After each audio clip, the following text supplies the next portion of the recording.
Le livre d'Hénoch ou un Hénoch. Troisième partie chapitre 89 à 108. Écrits intertestamentaires, un Hénoch. Le livre d'Hénoch fut conservé dans son intégralité, en langue éthiopienne. Il faisait partie intégrante de la Bible éthiopienne et figure dans de nombreux manuscrits à côté des livres canoniques. Sa version éthiopienne n'était donc pas considérée par beaucoup, comme plus sujette au doute que celle des livres canoniques du Nouveau Testament en langue grecque. Le récit d'Hénoch se passe avant le déluge et ses écrits ont été préservés par Noé et sa famille. Citation du livre d'Hénoch dans des différents testaments des patriarches et des livres de la Bible. Testament de Judas, par les écrits du juste Hénoch, je sais le mal que vous ferez dans les derniers jours. Testament de Benjamin, vous verrez Seth, Hénoch, Noé, Sem, Abraham, Isaac et Jacob relever la main droite de bonheur. Nous serons aussi relevés, chacun de nous pour sa tribu, pour nous prosterner devant le roi du ciel et nous réjouir avec lui et tous ceux qui ont cru en lui sur terre. Tout sera changé. Testament de Zabulon, j'ai appris dans l'écriture de mes pères que dans les derniers jours vous vous éloignerez du Tout-Puissant et serez divisés en Israël, vous suivrez deux rois et vous ferez toutes les abominations d'idolâtrie. Vos ennemis vous amèneront en captivité et vous resterez dans les douleurs des infirmités avec angoisse de l'âme chez les idolâtres. Testament de Lévi, la maison que le Tout-Puissant choisira sera appelée ville de paix comme il est écrit dans le livre du juste Hénoch. Mes enfants, j'ai appris dans les écritures d'Hénoch que vous vous tournerez contre le Tout-Puissant à la fin des âges, vous étendrez vos mains avec malveillance contre lui et vous serez méprisés de tous les peuples. Notre Père Israël est pur des péchés des chefs sacrificateurs qui mettront leurs mains sur le Messie du monde. J'ai appris dans le livre de Hénoch que vous dévierez et profanerez le sacerdoce pendant 70 semaines, en polluant les sacrifices et annuler la loi pour réduire à néant les paroles des prophètes par perversité. Jean 17.5 Et maintenant, glorifie-moi, Père, auprès de toi, de la gloire que j'avais auprès de toi, avant que le monde fût. Luc 9.58 Mais Yehoshua, Jésus, lui dit, les renards ont des tanières, et les oiseaux du ciel des nids, mais le Fils de l'homme n'a pas où reposer sa tête. Psaume 23.4 Quand je marche dans la vallée de l'ombre de la mort, je ne crains aucun mal, car tu es avec moi, ta houlette et ton bâton me rassurent. Note, il y a encore d'autres citations de Yehoshua, Jésus, ou des apôtres se trouvant seulement dans le livre d'Hénoch. À vous de juger. Le déluge. Chapitre 89. L'un des quatre anges alla trouver un taureau blanc et lui apprit un secret, sans que celui-ci tremblât. Né taureau, il devint homme. Il se construisit un grand vaisseau et s'y installa. 3 taureaux s'installèrent avec lui dans le vaisseau, et il fut refermé sur eux. De nouveau j'ai levé les yeux vers le ciel et j'ai vu un toit élevé surmonté de cette cataracte qui se déversait en torrent dans un enclos.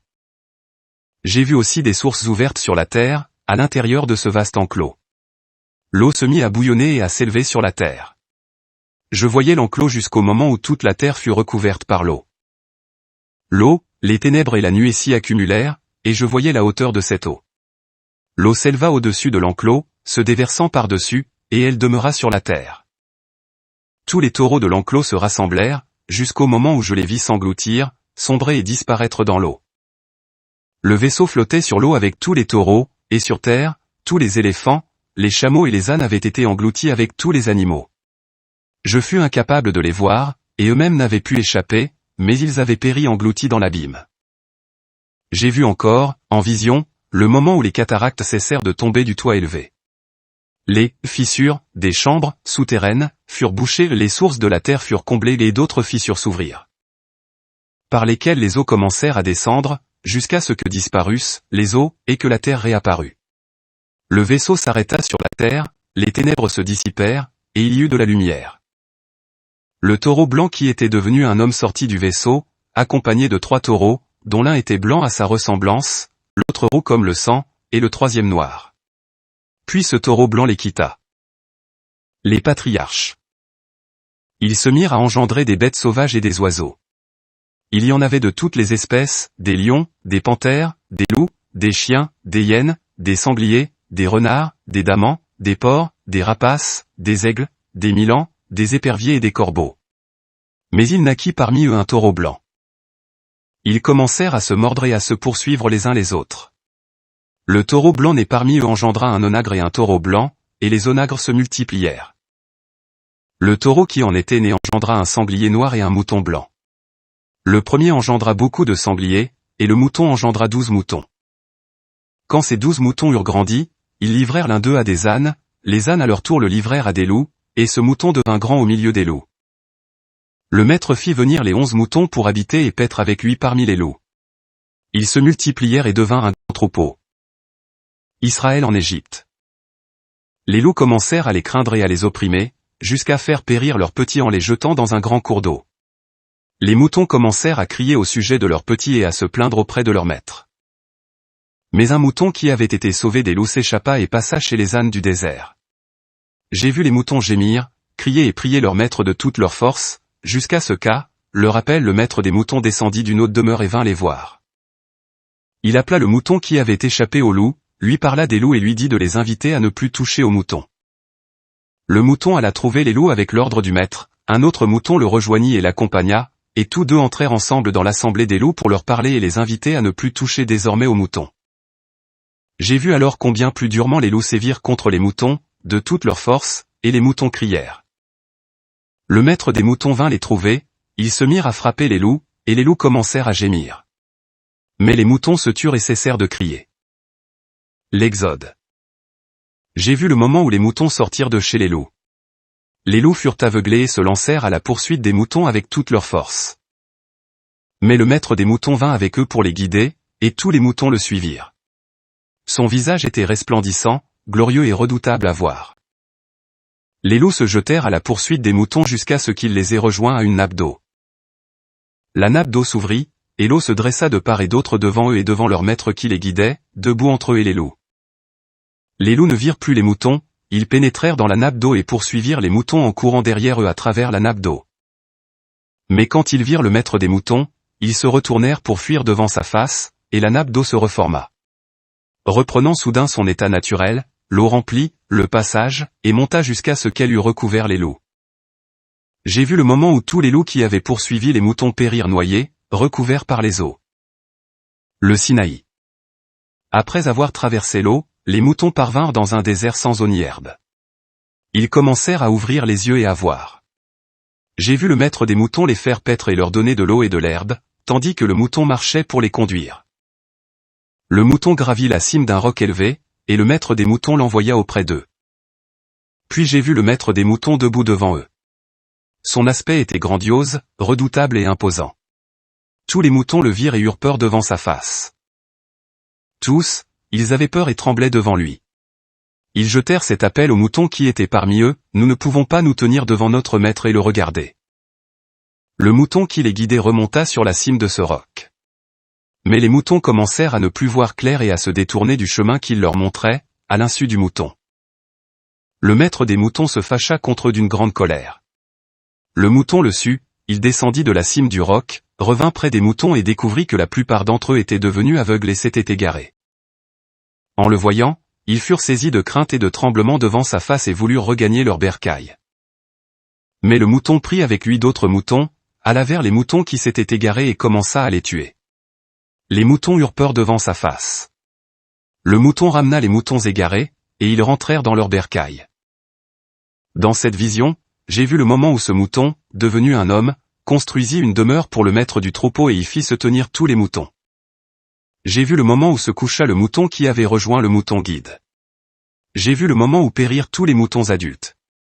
Les jeunes prirent leur place pour entrer dans le pâturage et ils parvinrent au bord d'un fleuve. Le mouton qui les guidait et qui était devenu un homme s'éloigna d'eux pour se coucher. Tous les moutons te recherchèrent et poussèrent sur lui de grands cris.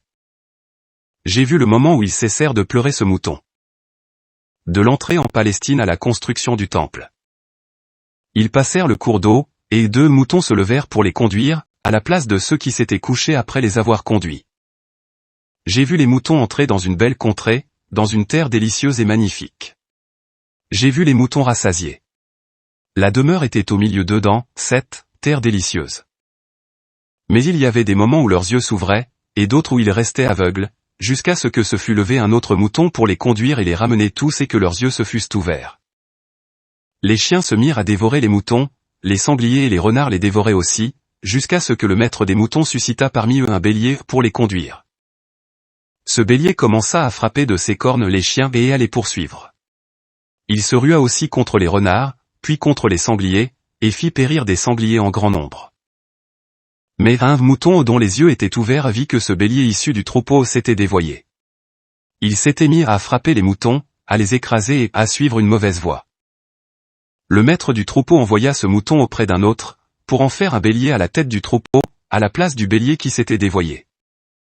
Il alla le trouver, lui parla en secret, seul à seul, et le suscita pour en faire un bélier, un chef et un guide du troupeau.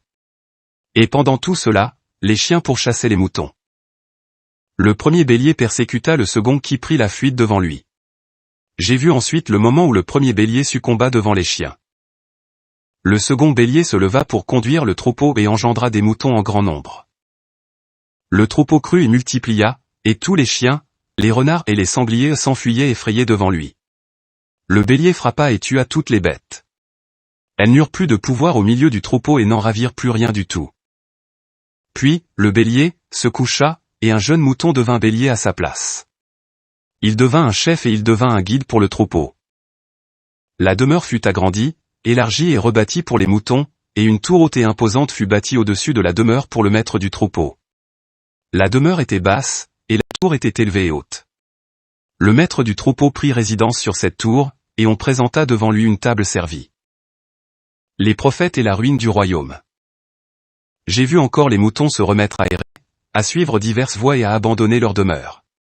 Leur maître appela parmi eux des moutons qu'il envoya vers le troupeau, et celui-ci commença à les mettre à mort. L'un de ceux-ci échappa au massacre, s'élança et cria contre les moutons. Ils cherchèrent à le tuer, mais le maître du troupeau le sauva de leurs coups, l'éleva et le fit demeurer là où je me trouvais. Il envoya vers le troupeau beaucoup d'autres moutons, pour témoigner contre lui et pleurer sur lui. J'ai vu ensuite le moment où ils abandonnèrent la demeure du maître et sa tour, errant de tous côtés et aveuglés. J'ai vu le maître des moutons faire parmi eux un grand massacre dans leur pâturage, jusqu'à ce que les moutons appellent eux-mêmes massacre, et ils livrèrent sa résidence. Il les abandonna aux lions, aux panthères, aux loups, aux hyènes, aux renards, à toutes les bêtes, et tous ces fauves commencèrent à enlever les moutons. J'ai vu comment il abandonna leur demeure et leur tour et les jeta aux lions pour qu'ils les enlèvent et à toutes les bêtes pour qu'elles les dévorent. Et moi, je me suis mis à crier de toute ma force, appelant le maître des moutons. À propos du troupeau, je lui ai représenté qu'il était dévoré par tous les fauves. Mais il garda le silence voyant avec plaisir qu'ils étaient dévorés, engloutis et mis au pillage, et il les laissa en pâture à tous les fauves. Israël a servi aux nations, les 70 pasteurs. Puis il appela 70 pasteurs et leur abandonna le troupeau pour qu'ils le fassent paître, disant aux pasteurs et à leurs valets, qu'à partir de maintenant, chacun d'entre vous fasse paître à son tour le troupeau. Mais faites tout ce que moi, je vous ordonnerai. Je vous les livre dénombrés. Je vous indiquerai ceux qui doivent périr, et vous les exécuterez. Et il leur remit les moutons. Il en appela un autre et lui dit, surveille attentivement tout ce que les pasteurs feront des moutons, car ils en tueront plus que je ne leur ai ordonné. Inscris tout le surnombre et le massacre que feront les pasteurs. Inscris au compte de chacun des pasteurs combien ils en tueront par mon ordre et combien ils en tueront de leur propre chef. Lis devant moi le compte, combien ils en auront fait périr et combien on leur en aura livré pour la destruction, afin que je dispose d'un témoignage contre eux, que je connaisse toute l'action des pasteurs pour les livrer, à leur tour, et que je vois s'ils s'en sont tenus à mon ordre ou non. Mais qu'ils ne le sachent pas. Garde-toi de leur montrer et de les avertir. Inscris seulement tous les massacres que feront les pasteurs, chacun en son temps, et monte me présenter le tout. La domination babylonienne. J'ai vu jusqu'au moment où les pasteurs paissaient le troupeau, chacun en son temps. Ils commencèrent à en tuer et à en massacrer plus qu'on ne leur avait ordonné et ils abandonnèrent les moutons aux lions. Les lions dévorèrent et engloutirent la plupart des moutons, des panthères et des sangliers les dévorèrent en même temps qu'eux, incendièrent la tour et firent crouler la demeure. J'ai été tout triste au sujet de cette tour. En effet, la demeure des moutons s'était écroulée et dès lors je n'ai pu voir si les moutons y entraient. Les pasteurs et leurs valets livrèrent les moutons à tous les fauves pour qu'ils les dévorent. Chacun des pasteurs recevait en son temps le troupeau dénombré, et chacun d'eux le remettait à l'autre. On inscrivait dans le livre combien de moutons il massacrait. Et chacun en tuait et en massacrait plus que le nombre fixé. Et moi, tout triste, je pleurais et je gémissais sur les moutons. J'ai vu de même en vision comment celui qui tenait le livre inscrivait chaque victime des pasteurs, jour par jour. Il montait déposer ce livre auprès du maître du troupeau et lui montrait tout ce qu'avaient fait les pasteurs, ce que chacun d'eux avait retranché du troupeau et livré au massacre. Une fois, le livre lu en présence du maître du troupeau, celui-ci, le prit dans ses mains, le lut, le scella et le reposa. L'époque perse. J'ai vu ensuite des pasteurs paître le troupeau pendant 12 heures. Et voilà que 3 moutons revinrent. Ils arrivèrent, entrèrent et entreprirent de relever les ruines de la demeure. Mais les sangliers les en empêchèrent, et ils ne purent réussir. Ils recommencèrent à bâtir comme la première fois, élevèrent la tour, et on l'appelait tour élevée. Ils recommencèrent à placer une table devant la tour, mais tout le pain qu'ils y posaient était souillé et impur. En tout cela, les moutons étaient aveugles, ils ne voyaient pas, et leurs pasteurs non plus. Ceux-ci les livrèrent à d'autres pasteurs pour un plus grand massacre, et ces pasteurs piétinèrent les moutons et les dévorèrent. Mais le maître du troupeau resta impassible jusqu'à ce que tous les moutons fussent dispersés au désert et mêlés aux fauves, et les pasteurs ne les en préservèrent pas. Celui qui tenait le livre monta le présenter et le lire au maître des moutons. Il intercédait pour eux et priait pour eux en montrant tout ce que faisaient les pasteurs et en témoignant devant lui contre tous les pasteurs. Il prit son livre, le déposa auprès du maître, et s'en alla. La domination grecque et la persécution. Chapitre 90. J'ai vu jusqu'au temps où 37 pasteurs eurent ainsi paix, le troupeau. Ils avaient tous accompli leur tâche, en leur temps, comme les premiers, et d'autres le prirent en charge pour le paître en leur temps, chaque pasteur en son temps. Puis j'ai vu en vision venir tous les oiseaux du ciel, des aigles, des vautours, des milans et des corbeaux. Les aigles, conduisant les autres oiseaux, commencèrent à dévorer les moutons, à leur crever les yeux et à manger leur chair. Les moutons crièrent, parce que leur chair était mangée par les oiseaux. Et moi, dans mon sommeil, j'ai regardé et je me suis lamenté contre le pasteur qui paissait le troupeau. J'ai vu le moment où les moutons furent dévorés par les chiens, les aigles et les milans. Ils ne laissèrent rien de leur chair, de leur peau, de leurs nerfs. Il n'en resta que les os. Les os tombèrent sur le sol, et le troupeau décrut. J'ai vu jusqu'au temps où 23 pasteurs eurent fait paître le troupeau. Tous les pasteurs avaient accompli, chacun en son temps, 58 périodes. Et voici qu'il naquit de ces moutons des agneaux blancs qui commencèrent à ouvrir les yeux, à voir et à appeler les moutons. Mais, ceux-ci, les persécutèrent, ils n'écoutaient pas leur appel, au contraire, leur surdité et leur aveuglement allèrent en s'aggravant.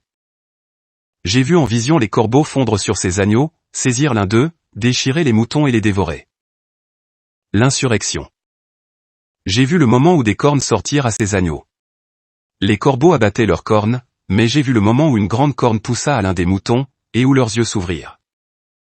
Il les vit, alors que leurs yeux étaient ouverts, et appela les moutons. Les mâles le virent et accoururent tous près de lui. Néanmoins, tous les aigles, vautours, corbeaux et milans continuaient à enlever les moutons, à fondre sur eux et à les dévorer. Les moutons restaient silencieux, mais les mâles gémissaient et criaient. Les corbeaux attaquaient et combattaient le mouton. Ils voulurent lui arracher sa corne, mais ils échouèrent. J'ai vu arriver les pasteurs, les aigles, les milans et les vautours. Ils crièrent aux corbeaux de fracasser la corne de ce mâle. Ils se battirent et luttèrent contre lui, mais il se battit contre eux et appela au secours. La première victoire et les derniers combats. J'ai vu venir l'homme qui avait inscrit les noms des pasteurs et montait, les, présenter au maître du troupeau. Il secourut, le mouton, le sauva et lui montra tout. Il descendit au secours de ce mâle. J'ai vu le maître des moutons venir auprès d'eux, en colère. Ceux qui le virent prirent la fuite et, devant sa face, tombèrent tous dans les ténèbres. Tous les aigles, les vautours, les corbeaux et les milans se rassemblèrent, et tous les moutons sauvages les rallièrent. Ils vinrent tous ensemble et s'entraidèrent pour fracasser la corne du mâle. J'ai vu l'homme qui tenait le livre par ordre du maître ouvrir devant lui le livre des massacres commis par les 12 derniers pasteurs et exposer devant le maître des moutons qu'ils en avaient massacré plus que leurs prédécesseurs. J'ai vu le maître des moutons venir auprès d'eux, prendre en main la verge de sa colère et frapper la terre. La terre se fendit, et toutes les bêtes et tous les oiseaux du ciel succombèrent devant les moutons et s'engloutirent dans la terre qui se referma sur eux. J'ai vu le moment où une grande épée fut donnée aux moutons. Ils marchèrent contre tous les fauves pour les tuer, et tous, bêtes et oiseaux, prirent la fuite devant eux. Le jugement dernier.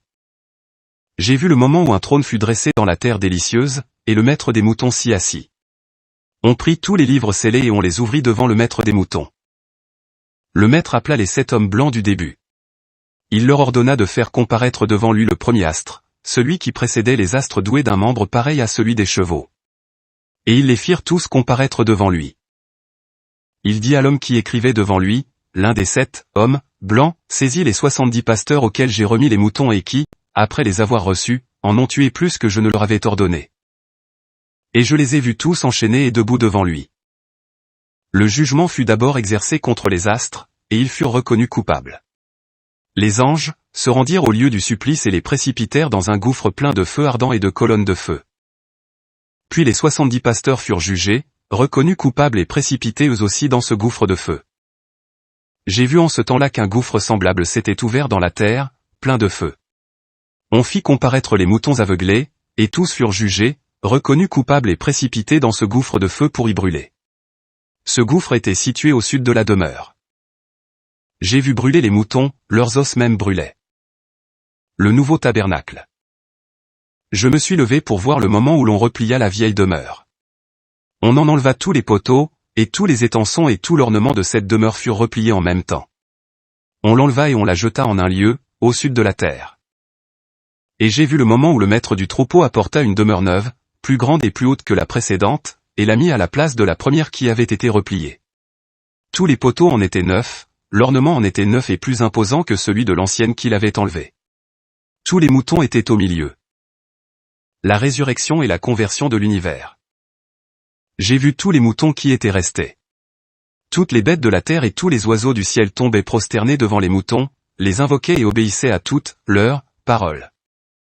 Puis les 3 hommes, vêtus de blanc, ceux qui auparavant m'avaient fait monter et me prirent par la main, et la main de ce mâle me tenant, ils me firent monter et me placèrent au milieu des moutons, sans qu'il y ait de jugement. Les moutons étaient tous blancs, leur laine était abondante et pure. Tous ceux qui avaient péri et avaient été dispersés, toutes les bêtes de la terre et tous les oiseaux du ciel, se rassemblèrent dans cette demeure, et le maître du troupeau se réjouit d'une grande joie, car tous ils étaient devenus bons et ils étaient entrés dans sa demeure. J'ai vu le moment où ils déposèrent l'épée qui avait été donnée aux moutons. Ils la mirent au milieu de la demeure, et on la marqua d'un sceau, devant la face du maître. Tous les moutons furent appelés dans cette demeure, mais elle ne les contenait pas, tous. Tous eurent les yeux ouverts, ils virent bien, et il n'y eut plus d'aveugles parmi eux. Et j'ai vu que cette demeure était vaste, spacieuse et pleine à craquer. L'humanité nouvelle. J'ai vu naître un taureau blanc aux grandes cornes. Toutes les bêtes de la terre et tous les oiseaux du ciel le craignaient et l'invoquaient en tout temps. Je les ai tous vus changer d'espèce et devenir tous des taureaux blancs. Première parmi eux était la parole, et cette parole devint la bête magnifique portant de grandes cornes noires. Le maître du troupeau prit plaisir à les voir, eux, et tous les taureaux. Quant à moi, j'étais couché parmi eux et je me suis éveillé, ayant tout vu. Conclusion du songe. Telle est la vision que j'ai vue alors que j'étais couché. À mon réveil, j'ai béni le Tout-Puissant de justice et je lui ai rendu gloire. Puis j'ai pleuré abondamment, mes larmes ne s'arrêtèrent pas, au point de devenir insupportables, quand je voyais, elles descendaient sur ce que je voyais. Car tout, cela, arrivera et s'accomplira, et pour chaque époque, c'est toute l'œuvre des hommes qui m'a été montrée. Cette nuit-là, je me suis rappelé le premier songe. J'ai pleuré à cause de lui et j'ai été bouleversé d'avoir vu cette vision. 5e section. Les parénèses. Annonce du triomphe final de la justice. Chapitre 91. Et maintenant, ô mon fils Mathusalem, convoque auprès de moi tous tes frères, réunis autour de moi tous les enfants de ta mère, car une voix m'appelle, un esprit s'est répandu sur moi, afin que je vous montre tout ce qui vous arrivera, jusqu'à la fin des temps. Alors Mathusalem alla convoquer tous ses frères auprès d'Énoch, et réunit sa parenté. Énoch s'adressa à tous les enfants de justice et dit, écoutez, enfants d'Énoch, la parole de votre père, soyez bien attentifs à ce que dit ma bouche, car je vous exhorte et je vous parle. Bien-aimés, chérissez la vérité et marchez en elle. Ne l'abordez pas avec un cœur double et ne vous joignez pas aux hommes au cœur double, mais marchez dans la justice, mes enfants, et elle vous guidera dans la bonne voie, et la justice sera votre compagne. Je sais, en effet, que l'état d'oppression s'aggravera sur la terre. Mais il s'y accomplira un châtiment sévère. Il sera mis fin à toute injustice, elle sera coupée de ses racines, et tout son édifice disparaîtra. L'injustice reprendra et viendra à son comble sur la terre, tous les actes d'injustice, d'oppression et de crime redoubleront. Mais quand le péché, l'injustice, le blasphème, l'oppression auront grandi partout, quand auront grandi la perversion, le crime et l'impureté, un châtiment sévère viendra du ciel sur eux tous, et le Tout-Puissant s'en sortira, armé de la colère et du châtiment, pour exercer le jugement sur la terre. En ce temps-là, l'oppression sera coupée de ses racines, l'injustice et la perfidie disparaîtront de dessous le ciel. Les idoles des païens seront toutes livrées, ainsi que les temples, à un feu ardent.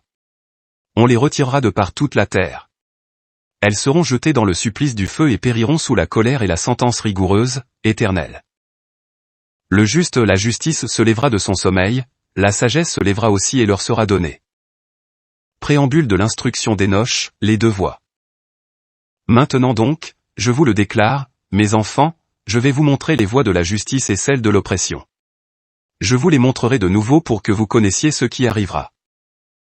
Maintenant donc, écoutez-moi, mes enfants, et marchez dans les voies de la justice. Ne marchez pas dans celles de l'oppression, car ils périront pour l'éternité tous ceux qui empruntent les voies de la violence. Par eux seront extirpés les fondements de l'iniquité ainsi que l'œuvre du mensonge, à l'accomplissement, au jugement. Ensuite viendra une 8e semaine, celle de la justice, dans laquelle une épée sera donnée à tous les justes. Pour accomplir le juste jugement sur tous les impies. Et ceux-ci seront livrés en leurs mains. À l'accomplissement de la semaine, ils acquerront des biens légitimes, et le palais royal du Grand, Tout-Puissant, sera bâti dans la grandeur de sa majesté, pour toutes les générations. Ensuite viendra une 9e semaine. La justice et le juste jugement seront dévoilés à tous les fils de la terre entière, toute l'œuvre des impies s'en ira de toute la terre, on, là, jettera dans la fosse éternelle et tous les hommes verront la voie de la justice éternelle. Ensuite, dans la 10e semaine, en sa 7e partie aura lieu le jugement du monde, viendra, le temps du grand jugement qui sera exercé parmi les anges. Les premiers cieux passeront, alors, des cieux neufs apparaîtront, toutes les puissances des cieux brillants et resplendissants au septuple. Ensuite, viendront, des semaines nombreuses, innombrables, sans fin, où, tous accompliront la vertu et la justice, et dès lors le péché ne sera plus nommé, à jamais. Nouvelle annonce du triomphe de la justice. Chapitre 92. Lettre qu'Hénoch écrivit et donna à Mathusalem, son fils. C'est bien Hénoch qui a mis par écrit tous les signes, lui le plus sage des hommes, l'illustre, élu, parmi, les fils, de la terre, juge de toute la terre. À tous mes enfants qui habiteront la terre et à la génération finale qui accomplira la justice et la paix. Que votre esprit ne s'attriste pas du fait des temps, car le Saint, le Grand, a donné une durée à toute chose. Le juste se lèvera de son sommeil, il se lèvera et empruntera les voies de la justice, et toute sa voie et sa conduite seront conformes à la vertu et à la grâce, à jamais. Le Tout-Puissant fera grâce au juste, il lui donnera la justice éternelle, il lui donnera la puissance, et ce sera dans la vertu et la justice, et ils marcheront dans la lumière éternelle. Mais le péché disparaîtra dans les ténèbres, pour toujours et on ne le verra plus, dès ce jour et à jamais. L'Apocalypse des semaines. Chapitre 93. Ensuite, Hénoch proféra son poème et commença à parler d'après les écrits. Il dit, au sujet des enfants de justice, au sujet des élus d'éternité, au sujet de la plantation de rectitude, voici, mes enfants, ce que j'ai à vous dire et à vous faire savoir, moi Hénoch, selon ce qui m'a été montré par la vision céleste, ce que j'ai appris de la parole des saints veilleurs et ce que j'ai compris des tablettes célestes. Hénoch proféra son poème d'après les écrits et dit, je suis né le 7e, dans la première semaine. Jusqu'à moi la justice et le droit avaient régné. Après moi, dans la 2e semaine, le mensonge et la violence fleuriront. Alors aura lieu le premier accomplissement, mais alors, aussi, un homme sera sauvé. Après l'accomplissement, la violence grandira, mais une loi sera instituée pour les pécheurs. Ensuite, dans la 3e semaine, son accomplissement, un homme sera élu, pour devenir une plante de juste jugement et sa postérité deviendra une plante de justice, pour l'éternité. Ensuite, dans la 4e semaine, à son accomplissement, on aura des visions des saints et des justes, et il leur sera donné une loi et un enclos pour toutes les générations. Ensuite, dans la 5e semaine, à son accomplissement, la maison de gloire et de royauté sera fondée pour l'éternité. Ensuite, dans la 6e semaine, ceux qui y vivront seront tous aveugles, et le cœur de chacun oubliera la sagesse. Mais alors un homme montera au ciel. À l'accomplissement de la semaine, la maison de royauté sera consumée par le feu, et alors toute la race, issue de la racine élue sera dispersée. Ensuite, dans la 7e semaine, se lèvera une génération perverse.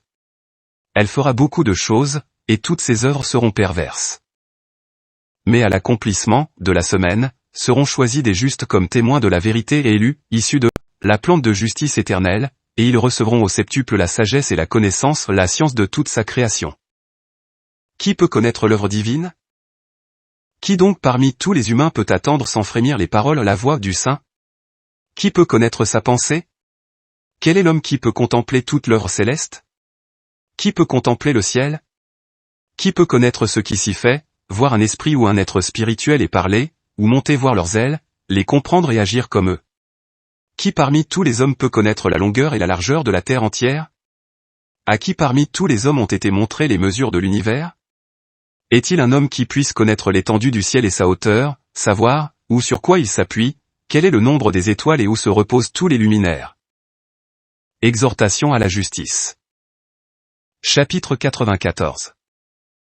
Et maintenant, je vous le dis, mes enfants, aimez la justice et marchez en elle, car les voies de la justice sont dignes et convenables, mais dans celle de l'injustice on a tôt fait de se perdre et de s'abaisser. À certains, dans une génération, se révèlent les voies de l'oppression et de la mort, ils s'en tiennent éloignés et ne les suivent pas.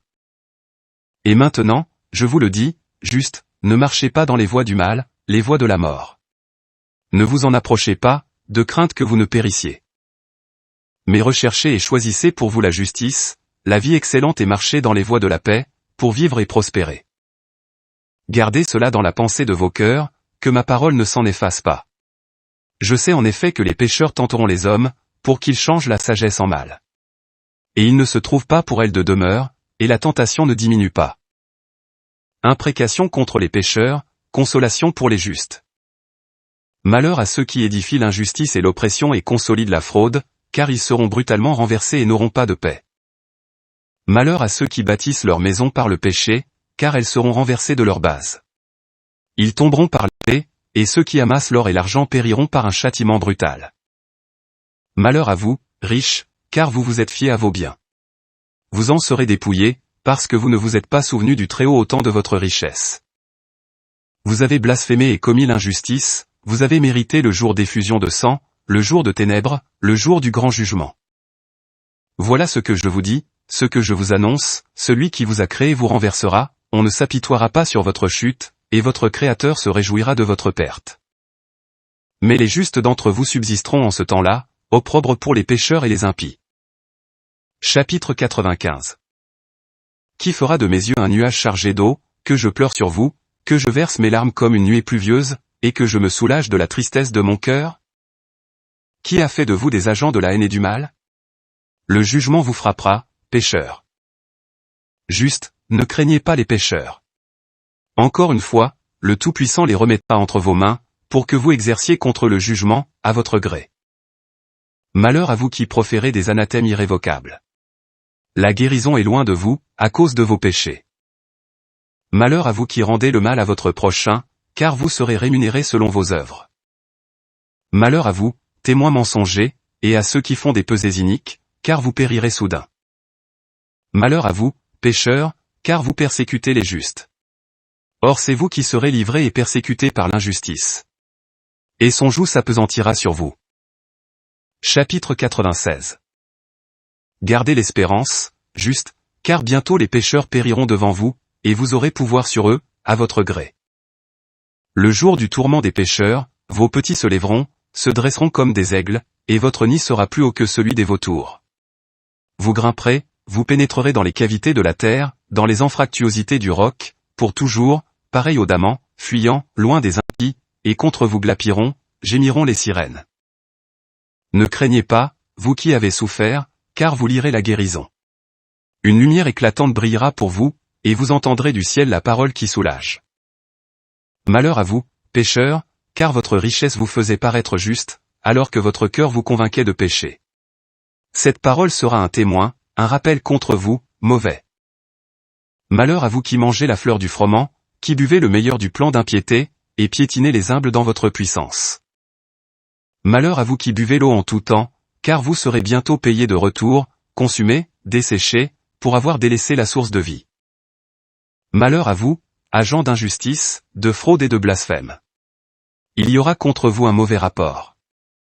Malheur à vous, puissants, qui de votre force écrasez le juste, car il vient sur vous le jour de votre perte. En ce temps-là viendront pour les justes des jours nombreux et heureux, le jour de votre jugement. Chapitre 97. Ayez confiance, justes, car les pécheurs sont voués à l'opprobre, et ils périront au jour de l'injustice. Et pour vous, pécheurs, il est certain que le Très-Haut se souviendra de vous détruire et que les anges du ciel fêteront votre destruction. Que ferez-vous, pécheurs, où fuirez-vous en ce jour de jugement, lorsque vous entendrez s'élever la prière des justes? Vous serez pareils à ceux contre lesquels on citera cette parole, vous avez été les complices des pécheurs. En ce temps-là, la prière des saints arrivera auprès du Tout-Puissant, et pour vous, arriveront les jours de votre jugement. On lira tout le récit de vos forfaits devant le Grand, le Saint, en votre présence, votre visage sera couvert de honte et toute œuvre entachée d'impiété sera rejetée. Malheur à vous, pécheurs, qui vivez au milieu de la mer et sur la ride. Il y a contre vous un mauvais témoignage. Malheur à vous qui acquérez de l'or et de l'argent au détriment de la justice et qui dites, nous nous sommes enrichis, nous avons acquis et nous possédons des biens, nous possédons tout ce que nous voulons. Maintenant taisons tout ce que nous voulons, puisque nous avons amassé de l'argent dans nos trésors, et dans nos maisons toute une fortune. Qui se déverse comme de l'eau. Vous vous égarez, car, à coup sûr, votre richesse ne subsistera pas, elle vous sera promptement retirée, parce que vous avez tout acquis injustement, et vous serez vous-même livrés à une grande malédiction. Chapitre 98. Maintenant je vous le jure, à vous les sages, et non aux insensés, vous verrez beaucoup de forfaits sur la terre. Les hommes se pareront comme des femmes, ils se farderont plus que des jeunes filles, à la façon des rois, avec majesté et magnificence. Ils auront de l'argent et de l'or pour nourriture. Mais tout s'écoulera comme de l'eau. À cause de leur ignorance et de leur irréflexion. Ainsi vous périrez partageant le sort de tous vos biens, de toute votre gloire, de tout votre honneur, et pour l'opprobre la destruction, le massacre, vos esprits seront jetés dans la fournaise ardente. Responsabilité de l'homme. Je vous le jure, pécheurs, de même qu'un mont n'est jamais devenu et ne deviendra jamais un serviteur, ni une colline une servante, de même le péché n'a pas été envoyé, d'en haut, sur la terre, mais ce sont les hommes qui l'ont établi d'eux-mêmes, et ceux qui le ont sont voués à une grande malédiction. L'esclavage n'a été donné également à une femme que par l'œuvre de ses mains.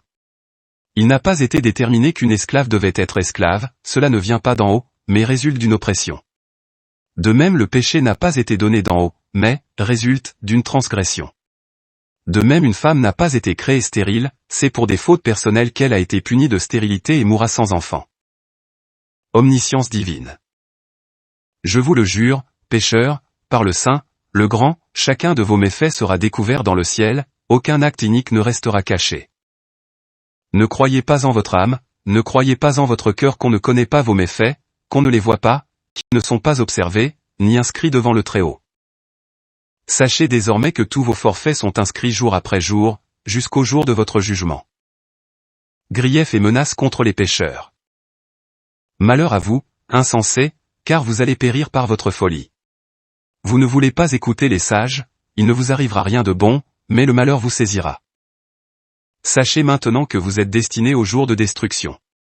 N'espérez pas être sauvés, pécheurs, passez et mourrez sans connaître de rachat, car vous êtes destinés au jour du grand jugement et d'une angoisse accrue pour vos esprits. Malheur à vous, hommes au cœur dur, qui faites le mal et mangez le sang. D'où recevez-vous la bonne nourriture, la boisson, ce qui rassasie? C'est de tout le bien que le Tout-Puissant, le Très-Haut, multiplie sur la terre. Pour vous, point de salut. Malheur à vous qui aimez commettre l'injustice. Pourquoi concevez-vous de belles espérances pour vous-mêmes? Sachez que vous devez être livrés aux mains des justes, ils vous couperont le cou et vous tueront sans pitié. Malheur à vous qui vous réjouissez du tourment des justes, car pour vous il ne sera point creusé de tombeau. Malheur à vous qui ne voulez pas tenir compte de la parole des justes, car vous n'aurez pas d'espoir de salut. Malheur à vous qui écrivez des discours mensongers, des discours fallacieux. Il en est qui écrivent et égarent beaucoup de gens par leurs mensonges. Vous vous égarez vous-même. Il n'y a pas de salut pour vous, mais vous périrez bientôt. Chapitre 99. Malheur à vous qui créez l'égarement, qui obtenez gloire et honneur par vos œuvres fallacieuses. Vous périrez et vous n'aurez pas le salut bénéfique. Malheur à vous qui dénaturez les paroles de vérité, transgressez l'ordonnance éternelle et vous croyez exempts de péché. Ceux-là seront engloutis. Alors préparez-vous, justes, élevez vos prières comme un mémorial et offrez-les en témoignage devant les anges, afin qu'eux-mêmes présentent les péchés des impies comme un mémorial devant le Très-Haut. Alors ils seront bouleversés et se lèveront, le jour où l'injustice sera détruite. En ce temps-là, les mères rejetteront, abandonneront, délaisseront leurs nourrissons, les femmes enceintes avorteront, les nourrices laisseront là leurs enfants, elles ne se retourneront pas vers leurs nourrissons, même à la mamelle, et n'en auront pas pitié. Encore une fois, je vous le jure, pécheurs, pour le jour où le sang ne cessera pas de couler, il a été préparé une occasion de péché. Ceux qui adorent la pierre, ceux qui sculptent des images d'argent et d'or, de bois, de pierre, d'argile, ceux qui adorent des fantômes, des démons, des choses infâmes, des esprits mauvais et toutes sortes d'illusions, ceux-là, faute de connaissance, n'en obtiendront aucune espèce de secours. Ils erreront dans la stupidité de leur cœur. Les visions du sommeil vous égareront. Vous-même et vos œuvres, les mensonges que vous avez faits et taillés dans la pierre, vous périrez ensemble. Heureux en ce temps-là tous ceux qui, ayant entendu les paroles des sages, les apprendront pour accomplir les commandements du Très-Haut. Ils marcheront dans ces justes voies, sans risque de s'égarer avec les égarés, et ils seront sauvés. Malheur à vous qui répandez le mal contre votre prochain, car vous serez mis à mort dans le Sheol.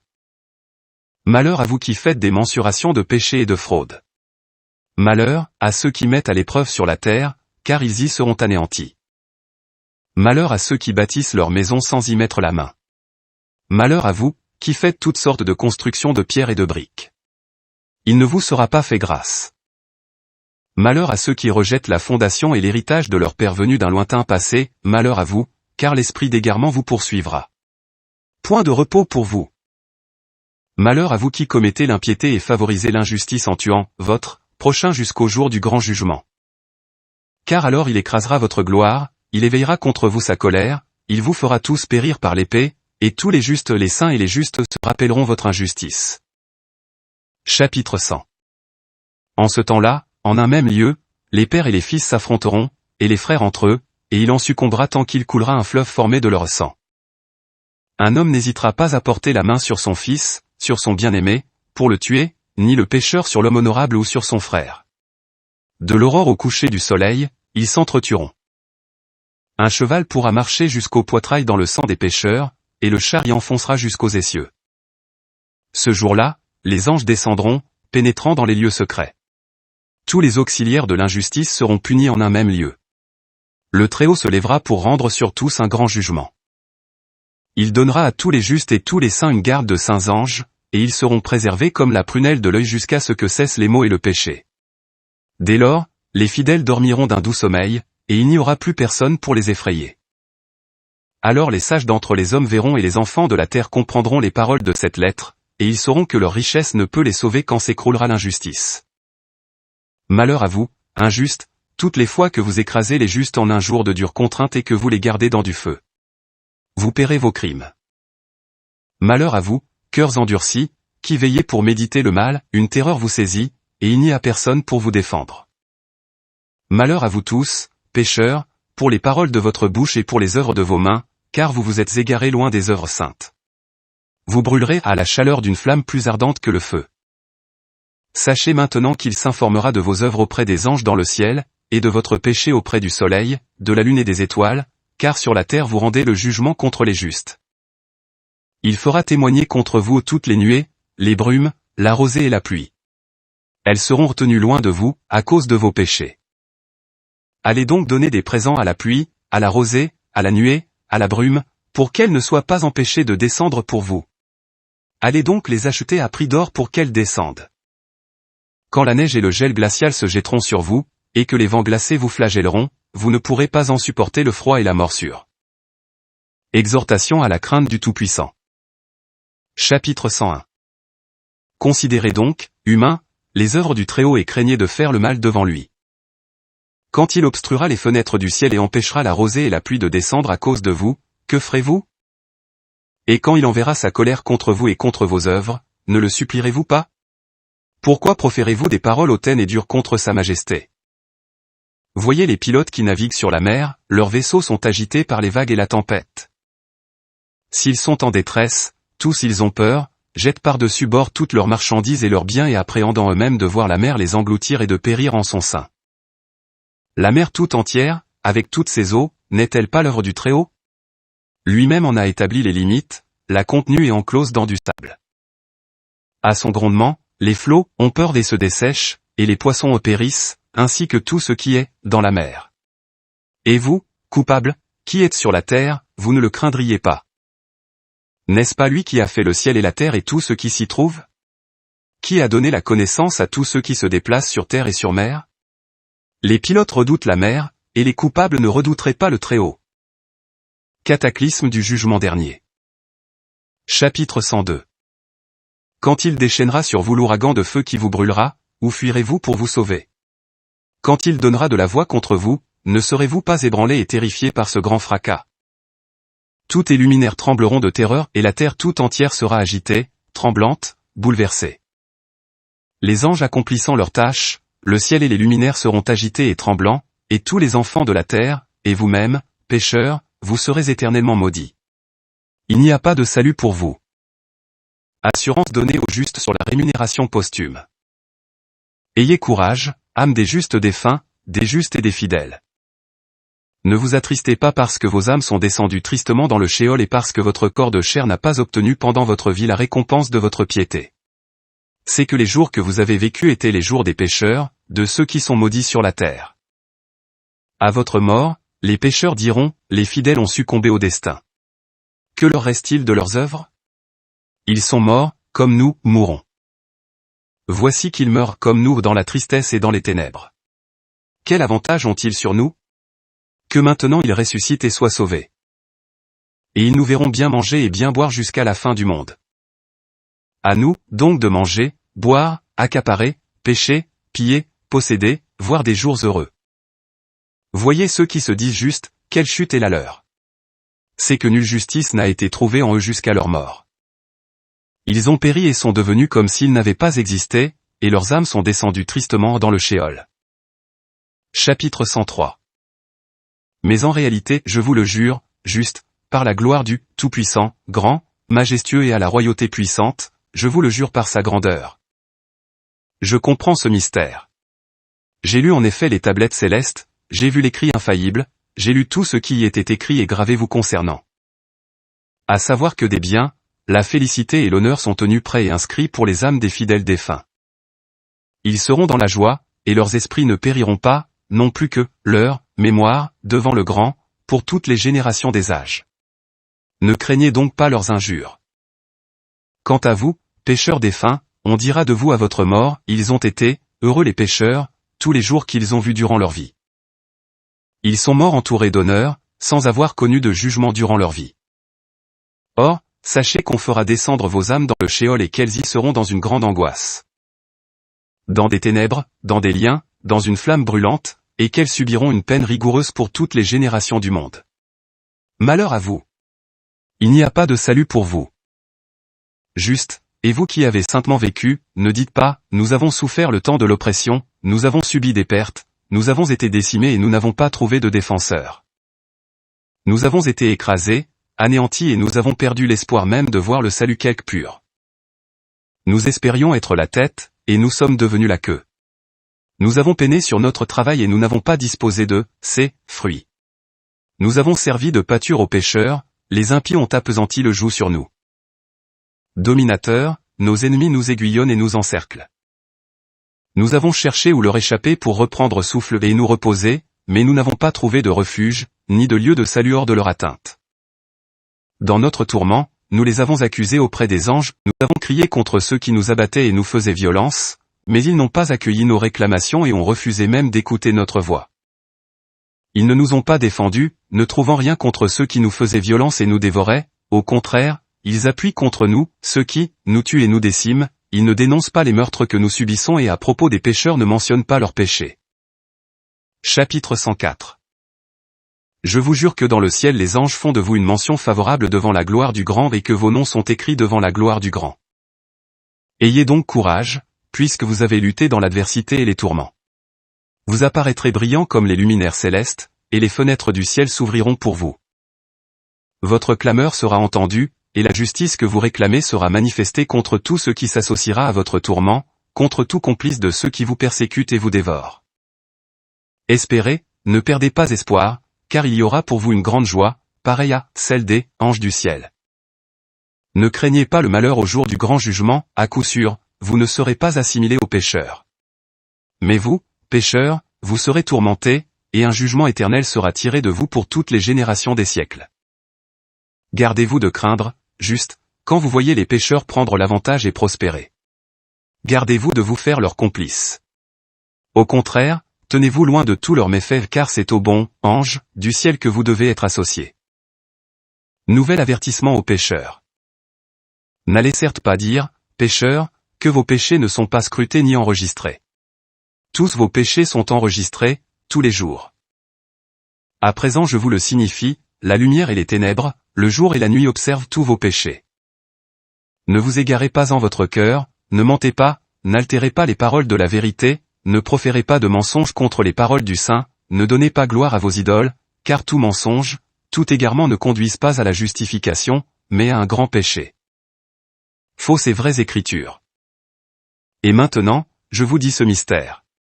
Les pécheurs altèrent et réécrivent les paroles de vérité, ils en changent la plupart, ils mentent et forgent de grandioses fictions, ils rédigent des écritures en leur nom. Si seulement ils écrivaient en leur nom toutes mes paroles, fidèlement, sans les abolir ni les altérer, mais en rédigeant fidèlement les témoignages que je leur transmets. Je sais encore un second mystère, les justes, les saints et les sages recevront mes livres pour se réjouir de la vérité. Ils recevront les livres, ils y accorderont foi et s'en réjouiront, et tous les justes jubileront d'y apprendre toutes les voies de la vérité. Le Tout-Puissant et son Fils unis au juste. Chapitre 105. En ce temps-là, dit le Tout-Puissant, ils s'adresseront aux enfants de la terre et leur enseigneront leur sagesse. Montrez-leur que vous êtes leur guide et une rétribution sur toute la terre. Que moi et mon Fils nous serons unis à eux pour toujours dans la voie de la vérité, pendant leur vie, et vous aurez la paix. Réjouissez-vous, enfants de la vérité. Ainsi soit-il. La naissance de Noé. Chapitre 106. Quelque temps après, je pris une femme pour mon fils Mathusalem, et elle enfanta un fils qu'elle appela Lamech. Jusqu'à ce jour, la justice avait décru. Quand il fut en âge, il prit une femme. Et celle-ci lui donna un enfant. Quand l'enfant naquit, son corps était plus blanc que neige et plus rouge qu'une rosée, toute sa chevelure était blanche comme de blancs flocons, bouclée et splendide. Et quand il ouvrit les yeux, la maison brilla comme le soleil. Il se leva des bras de la coucheuse, ouvrit la bouche et bénit le Tout-Puissant. Lamech en eut peur, prit la fuite et vint trouver Mathusalem, son père, pour lui dire : Il m'est né un enfant étrange, ne ressemblant pas aux hommes, mais aux enfants des anges du ciel, d'une apparence toute particulière et différente de nous, ses yeux sont comme des rayons du soleil, et son visage resplendit. Je présume qu'il n'est pas de moi, mais d'un ange, et je crains que pendant sa vie il ne se passe quelque chose sur la terre. De grâce, Père, je t'en prie, va trouver Enoch notre Père, interroge-le, et tu entendras de lui la vérité, car il demeure avec les anges. Quand Mathusalem eut entendu son fils, il vint me trouver aux extrémités de la terre, où il me savait être alors, et il me dit, Père, écoute ma voix et viens vers moi. J'entendis sa voix, j'allai vers lui et je lui dis, me voici, mon enfant. Pourquoi es-tu venu vers moi? Il me répondit, c'est une grave nécessité qui m'a conduit ici, Père. Il vient de naître à mon fils Lamech un enfant dont l'apparence et la figure ne sont pas pareilles à celles des hommes. Il est d'une couleur plus blanche que la neige et plus rouge que la rose. La chevelure de sa tête est plus blanche que de blancs flocons, et ses yeux sont comparables aux rayons du soleil. Il s'est levé des bras de la coucheuse, a ouvert la bouche et a béni le Tout-Puissant d'éternité. Mon fils Lamech a pris peur et s'est enfui auprès de moi. Il croit que ce n'est pas son fils, mais un enfant des anges. Me voici venu auprès de toi, pour que tu me fasses connaître l'exacte vérité que tu détiens. Alors je lui ai répondu, le Tout-Puissant va établir sur la terre une ordonnance nouvelle. C'est ainsi que je l'ai vu, mon enfant, et que je te l'ai expliqué. C'est que dans la génération de Yéred, mon père, les anges ont transgressé la parole du Tout-Puissant, au mépris de l'ordonnance céleste. Et voici qu'ils pêchent, violant la morale, s'unissent à des femmes, pêchent avec elles. Ils les ont épousées, et en engendrent des êtres qui ne ressemblent pas aux esprits, mais sont charnels. Il viendra sur la terre une grande colère, un déluge, une grande calamité, durant une année. Alors, ce petit enfant qui vient de naître sera épargné, ces 3 enfants seront sauvés, tandis que les habitants de la terre périront. Et il guérira la terre du fléau qu'elle aura connu. Grande calamité, durant une année. Et maintenant, dit à Lamech, c'est légitimement et véritablement ton fils. Donne-lui le nom de Noé, car il est ce qui restera de vous quand vous aurez pris votre repos, et ses fils échapperont à la destruction de la terre, à tous les péchés et à tout ce qui s'accomplira d'injustice sur la terre en son temps. Par la suite, il y aura encore plus d'injustice qu'auparavant sur la terre. Je connais en effet les mystères des saints, puisque les saints le Tout-Puissant me les ont montrés et révélés, et que je les ai lus sur les tablettes célestes. Chapitre 107. J'ai vu ce qui y est écrit, les générations iront en empirant, et cela, je l'ai vu, jusqu'au lever des générations de justice. Alors, le vice et le péché cesseront, l'injustice sera bannie de la terre, et le bien y viendra pour eux. Et maintenant, mon enfant, va faire savoir à ton fils Lamech que ce petit enfant qui vient de naître est légitimement et véritablement son fils. Quand Mathusalem eut entendu les paroles d'Énoch son père, qu'il avait instruit en secret, il s'en retourna et les rapporta à Lamech. Et celui-ci appela l'enfant Noé, celui qui réconforte la terre de sa destruction. Ici s'achève la lettre d'Énoch. Dernière instruction d'Énoch à son fils. Chapitre 108.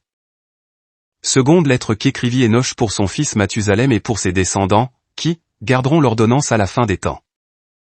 Vous qui avez fait le bien, persévérez en vue de ce temps-là, jusqu'à ce que soient exterminés ceux qui font le mal, et que soit exterminée la puissance des impies. Vous, donc, persévérez jusqu'à la disparition du péché, car le nom des impies doit être effacé du livre de vie et des écrits des saints. Leur race sera détruite pour toujours, leurs esprits périront, ils crieront et gémiront dans le désert désolé et dans le feu ardent, car là il n'y a plus de terre. J'ai vu là comme une nuée infime, si profonde que je ne pouvais regarder en haut. J'ai vu une flamme brûler avec éclat, et des sortes de montagnes étincelantes se rouler et s'agiter en tous sens. J'ai demandé à l'un des saints anges qui m'accompagnait, qu'est-ce qui étincelle? Ce n'est pas le ciel, il n'y a là qu'une flamme ardente, des sanglots, des gémissements et une grande douleur. Il m'a dit, cet endroit que tu vois, c'est là que seront jetés les esprits des pécheurs, des impies, de ceux qui font le mal et dénaturent tout ce que le Tout-Puissant a dit par la bouche des prophètes, à savoir, tout ce qui doit arriver. En effet, certains de ces événements sont inscrits et gravés là-haut dans le ciel, de sorte que les anges les lisent et savent ce qui doit arriver aux pécheurs et aux esprits des humbles, de ceux qui ont souffert dans leur chair et ont été récompensés par le Tout-Puissant et outragés par les méchants. De ceux qui aiment le Tout-Puissant et n'ont aimé ni l'or, ni l'argent, ni tous les biens de ce monde, mais ont livré leur chair à la peine. De ceux qui, de toute leur existence, n'ont pas recherché les nourritures terrestres, mais ont constamment regardé leur vie comme un souffle passager. Le Tout-Puissant les a beaucoup éprouvés, mais leurs esprits ont été trouvés purs pour bénir son nom. Dernière promesse du Tout-Puissant. J'ai dit dans mes écritures toute la bénédiction et la récompense qui leur sont destinées, parce qu'ils ont été trouvés préférant le ciel à leur propre vie en ce monde, tout en étant écrasés par les méchants, accablés par eux de honte et d'opprobre et couverts d'outrage, alors qu'ils me bénissaient. Et maintenant, je vais appeler les esprits des vertueux, nés dans la génération de lumière, et transfigurer ceux qui sont nés dans les ténèbres, ainsi que ceux qui n'ont pas reçu dans leur chair l'honneur digne de leur fidélité. Je ferai sortir dans une brillante lumière ceux qui ont aimé mon saint nom et je ferai asseoir chacun d'eux sur son siège de gloire. Ils resplendiront pour des temps innombrables, car juste est le jugement du Tout-Puissant, il accorde confiance aux fidèles dans la demeure, où conduisent les voies de la rectitude. Ils verront jeter dans les ténèbres ceux qui sont nés dans les ténèbres, tandis que les justes resplendiront. Les pécheurs gémiront et les verront resplendir, et ils iront eux-mêmes là où leur ont été fixés par écrit des jours et des temps. Ici s'achève la vision apocalyptique d'Énoch.